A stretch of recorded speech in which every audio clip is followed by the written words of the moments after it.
I would never tell someone what they should and shouldn't be 100%. upset about. It is still 100% a choice whether you are going to be upset about something or not.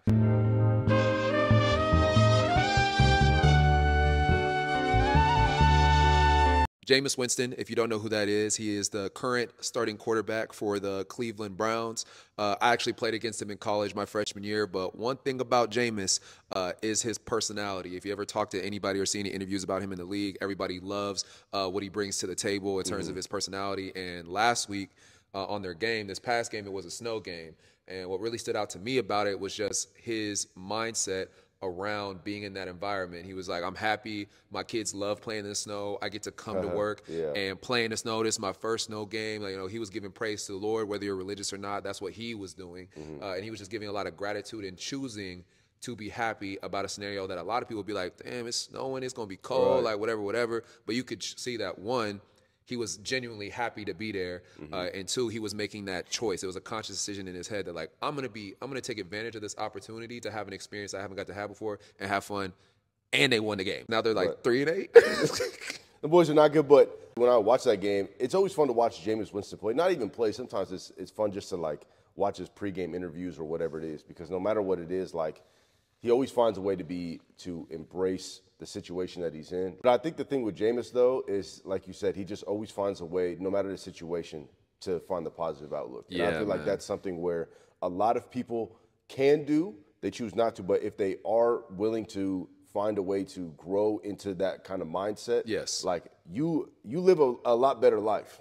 Obviously, it helps when you're an NFL quarterback. And you're making millions of dollars a year. That definitely helps. I do think that is a choice that you make, though. You choose to be positive in these scenarios. No matter what you've gone through in life, no matter what's happened to you, there has been someone that's been in something worse and has still choose to have a positive outlook. And while that may not fix the situation, it'll definitely make the situation better than if you chose to be mad and upset or have these emotional responses or whatever that may be. There are always those days where, and I know everyone's had them. I've had them. I'm sure you've had them as well, where you just wake up and you're like, it goes both ways too. You'll wake up one day and be like, you know what?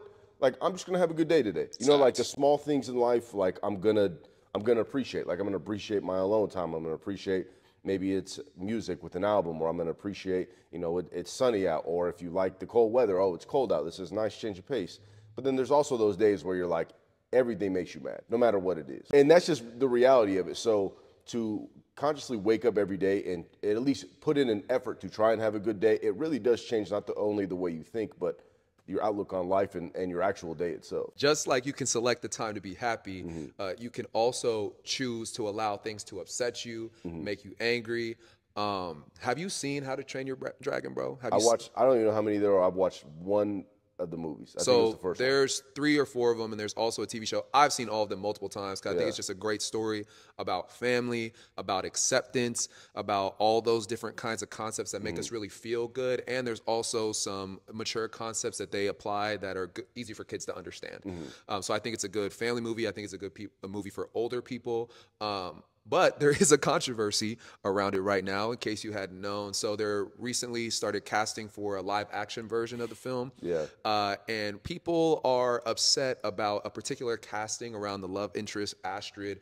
There is a biracial girl that is playing her, and I've just seen numerous think pieces on the internet of people being upset and all this stuff. And I'll let you go first. Like, what's your opinion on that?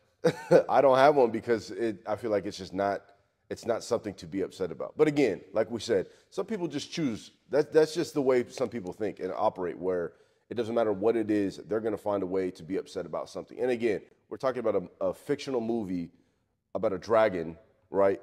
You know what I'm saying? Like, these are the type of things where I don't even invest energy and effort into that, because I'm like, there's no point, because one, I don't care. Like that's not what I'm looking to watch this movie for. I'm not going to be like, oh, like, is that how she should look? Like, if that's the way you look at it, of course you're going to find something that's going to make you upset. That's how people are. I just want to show you the actual comparison here. So this is the actress playing, and this is the character. But outside of her hair not being blonde, right? That is Astrid. Yeah, that's fine. And also, the actress that originally voiced Astrid in the animated films is Hispanic. So, and if you look at the casting, I have the full cast pulled up here too. No one's saying anything about any of these other actors. Yeah. I'm pretty sure Gerard Butler isn't Scandinavian. I'm not 100% sure on that. I Right. don't think any of these actors are full Scandinavian. They might have some Scandinavian descent, but Right. I think it's, that's what they call selective 100%. outrage. I have it pulled up. Let's just define it for everybody what selective outrage is. And that would be the act of being outraged in a disproportionate or insecure way, or choosing to be offended by certain things over others. And so what I've been seeing more than anything is just people talking about the historical accuracy. Like that person wouldn't have been there at that time. Yeah. One, it's fiction. They're 100%. training dragons. Right. Where is the historical accuracy Right. there? But also, I pulled up, and I'm just going to give you a couple other things that are historically inaccurate about how to train your dragon. One, I didn't see any slaves in How to Train Your Dragon. It's very well historically documented that Vikings were very much embedded in the slave trade. So didn't see any of those in the movie. Raiding and pillaging. I saw a lot of horned helmets in the film as well. Did you know that Vikings weren't really wearing horned helmets unless it was for very specific religious ceremonies? That's inaccurate as well. Also, Hiccup in the first movie ends up being crippled. Vikings are notorious for abandoning sick or less than ideal children, so Hiccup shouldn't even be there. He should be thrown to the wayside. And lastly, and the most important one, they didn't have any dragons. Yeah. There were no dragons. Right. So all this stuff is just selecting, and you're choosing out of all the things that are historically inaccurate, you're choosing to focus on the fact that this biracial girl is not fully Scandinavian when no one else on the cast is, and that is selective outrage. Because if you're upset about this one thing due to historical accuracy, which I don't think that is, then you should be upset about all those things. Just keep it consistent. I think that the best way to keep your outrage consistent is to practice self-discernment. Let's just start with the definition of discernment. It's just the ability to judge well. So when you're talking about self-discernment, it is the ability to judge yourself and how you're responding to a certain action or something that's happening. Why does that matter? Well, if you're expending your energy pool being upset about this thing or that thing, when in reality it doesn't affect your life, and the only thing it's doing for you is taking away from your enjoyment and your happiness, well, then you probably should, get rid of that outrage or pacify yourself. You think that's easier said than done? Because I think, like, again, if you're going to be upset with something like How to Train Your Dragon and how they're casting it, I feel like when it comes to that, you're going to have a lot more problems with a lot of things than most people would. I mean, that's how I'm looking at it. That's why I think it's important, is because Yeah. if we're talking about you being this upset about How to Train Your Dragon, we're like, I'm not going to see the movie. I'm not going to take my kids to see the movie about this one specific thing that is not even important to the story in any way.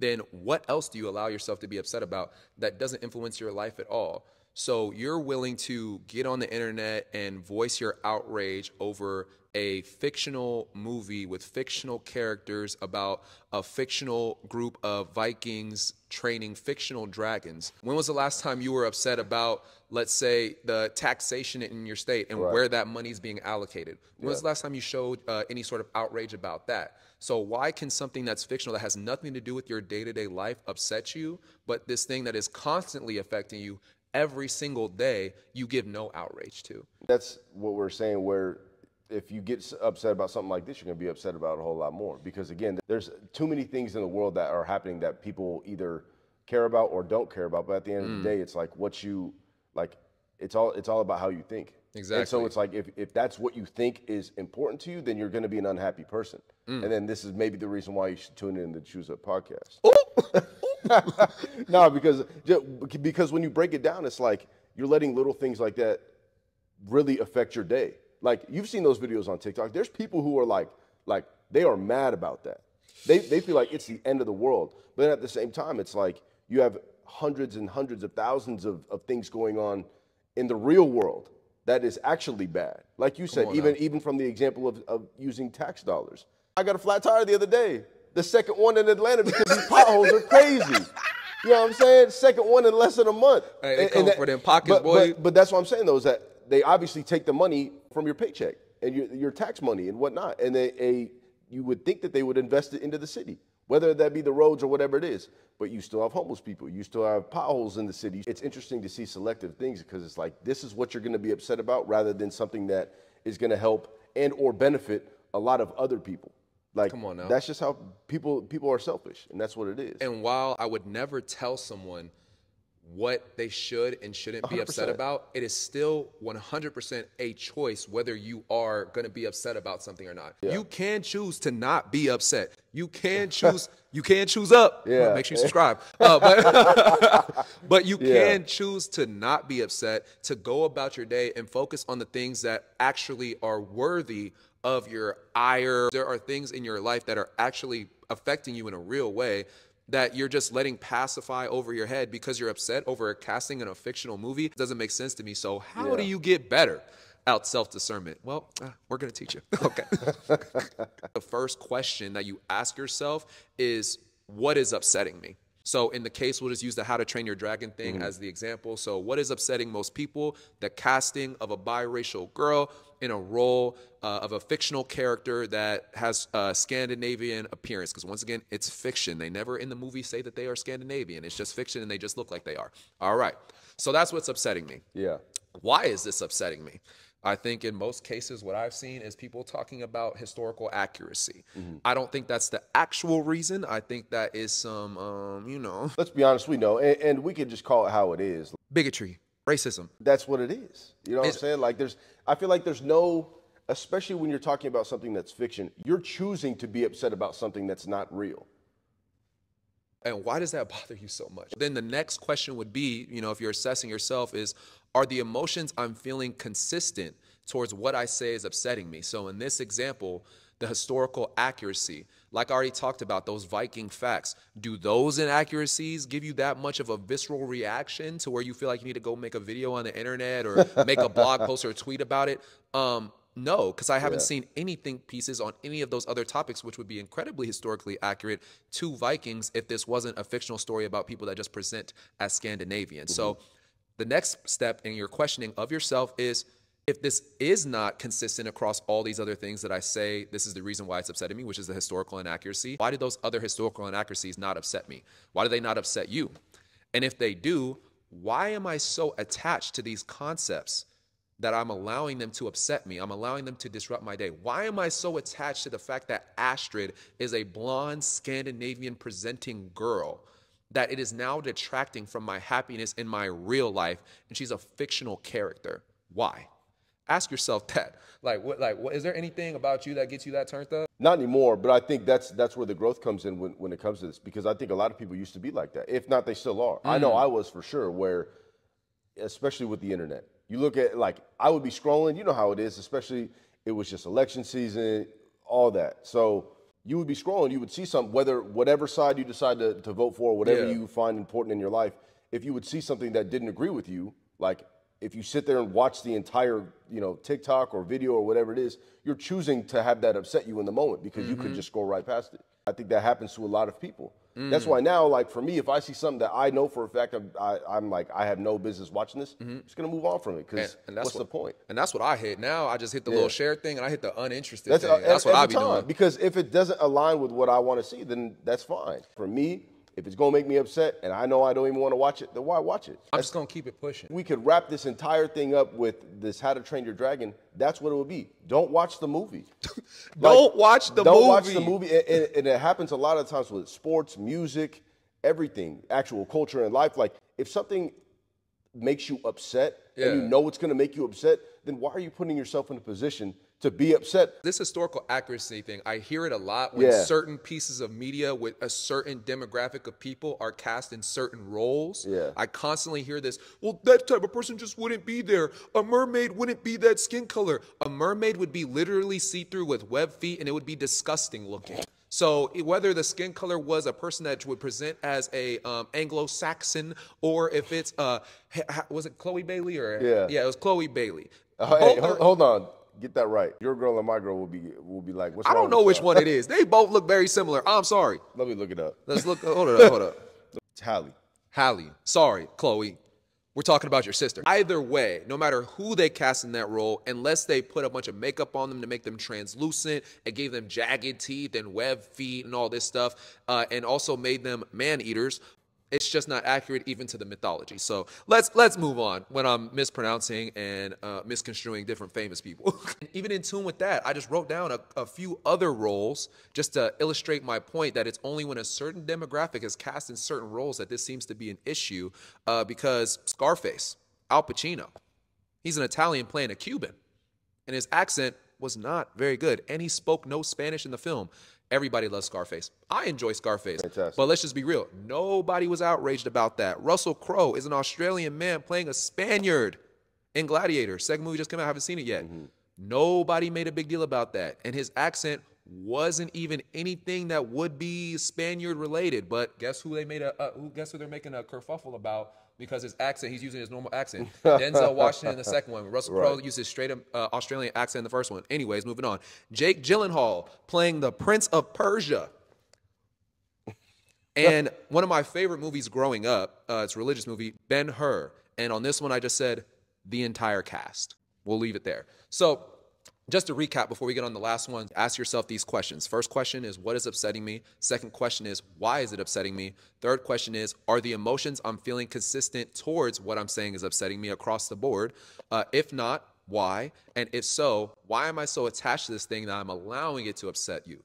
Check your biases. Number 5 is, if I choose not to be upset by this, then what impact would it have on my life? Make a pros and cons. If I choose not to be upset about How to Train Your Dragon, I could probably take my kids and have a great time at the theater and enjoy the movie. And if I choose to be upset, I might be taking a moment away from my kids, away from my family, because your kids probably don't care what Astrid looks like. They just want to see the dragons, and they just want to see cool, fun movie for the family. If you get through all of this and you're still choosing to be upset, the last one would be, ask others in real life their opinion, because most people are dealing with real world stuff and they're probably going to say, I don't care. I just want to have a good time at the movies with my family. Selective outrage, man. I think that it's just something that is very prevalent in our current society with the age of social media and everyone having a voice on the internet, which I think net is a good thing. Yeah, but then you 100%. also get these points and these people that feel so outraged when there's people that don't even know if they're going to be able to have a Thanksgiving dinner for their families this year.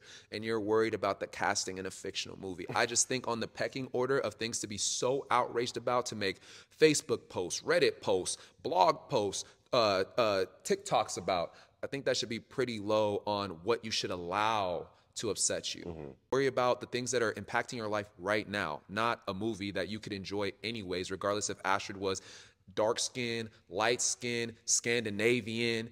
It wouldn't matter if the actress represents the role accurately, because the main point of the movie anyways is dragons. And then at the core of all of that, just if it's gonna make you upset, don't participate. Just don't watch. Just don't go. Like, I'm telling you, bro. That is something that I've learned over the years, and I'm sure most people have as well. It's like, I see it all the time, especially as you get older. If something makes you upset, don't even be in the same aura bubble as it. Like, that's just plain and simple, from the simplest terms. And again, we get taught this as kids. Just mind your business. You know what this reminds me of, bro? What it really reminds me of is when people make an announcement that they're taking a break from social media. Hey, so chill out. LeBron James just did that the other day. It reminds me of the same thing. So when you get on the internet and say, like, this actress was cast as Astrid, I'm not going to take my family to go see the movie now. Okay. Right. We don't care. Right. We don't care. Just like when you post your story, hey, guy, I'm taking a break from social media. We don't, just stop posting. We don't care. 100%. We don't care if you don't take your family to go see the movie. Just don't go then. Yeah. Because guess what? That one view that they didn't have, I guarantee you this movie is still gonna do numbers. And it's actually crazy that this was the topic that we had planned for today, because recently I was hanging out with my girlfriend, and she has like this game that is like almost like an affirmation card game. And one of the cards that she happened to pull was about discernment. And I thought it was super powerful. So this is something that you can affirm yourself with when you're trying to improve your own discernment. And this is how the phrase goes, and you can listen to this and apply it to your own life. It's a little long, so if you can't remember the whole thing, just remember the sentiment. I engage with my capacity for discernment and use it to carefully choose my battles. Finally, I can let the little stuff bounce off of me with the carefree whimsy of a happy clam and save my bitter, jaded, misanthropic vitriol. I know that's a lot of big words. I don't know, whatever. For the stuff that really earns it. Save your energy for the stuff that really earns it. And you will be a much happier person, and you'll live a much better life, and you will choose up. No, I like that. If you guys enjoyed the episode and you would like to subscribe to the Choose Up podcast, we would very much appreciate you. If you would like to, if you would not like to, just do it anyways. It takes one little click. Leave us a like as well. Also, leave us a comment about any Choose Up moment that you've had this week. A Choose Up moment is just a moment in your life where something happened to you and you decided to do better and have a positive outlook on that scenario. Kind of like how we were talking about Jameis Winston bringing that good energy to that snow Bring the game. good energy, no matter what it is. Bring the energy. Also, guys, we're sitting at about 15K subscribers right now, somewhere around there. Our goal is to hit 20K subscribers. So share the podcast if you got something from it. Like, share, subscribe. Like, share, subscribe. And we will choose up. and choose up. And remember, what you be saying, Marcus? Another day, another opportunity. Come on, man. Choose up. We'll see y'all in the next one.